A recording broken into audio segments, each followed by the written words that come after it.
This is yet again another example of environmental injustice, where profits win out over people and human life and quality of life are significantly devalued.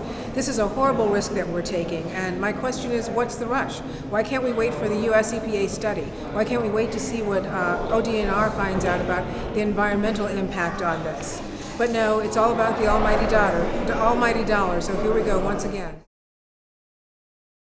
We're the stewards of our parks, and instead of saving our parks for our children, what we're doing is going to open them up for drilling for gas and oil, and we should never put profits ahead of people, nor our children. And my fear is our parks are going to be our canary in the coal mine. If they're tainted and they're polluted, we can't ever fix them. It took thousands of years for them to be the beautiful things that they are, and this damage could be irreparable. So I'm very sad that this bill passed today. I am very proud of all the people that came out here to support the parks and the people. In the early 1900s, Teddy Roosevelt had the sense to create the parks, to preserve land. This land belongs to the people of Ohio, not to the legislature. It is really not our business to allow oil companies to come in and drill on the people's land. It's not appropriate.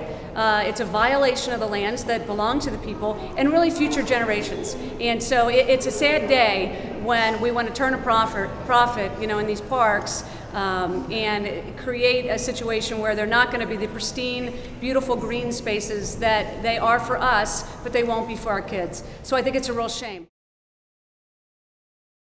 This is just a crazy idea. It makes no sense environmentally, it makes no sense economically.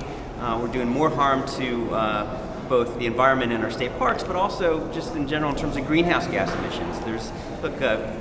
Fracking does not reduce the overall pollution that exists in the economy. There's a study done a couple months ago that just says that this increases greenhouse gas emissions into the atmosphere. So for a whole bunch of reasons that other folks have talked about, this is just a crazy, crazy idea, and I'm really disappointed in the General Assembly today.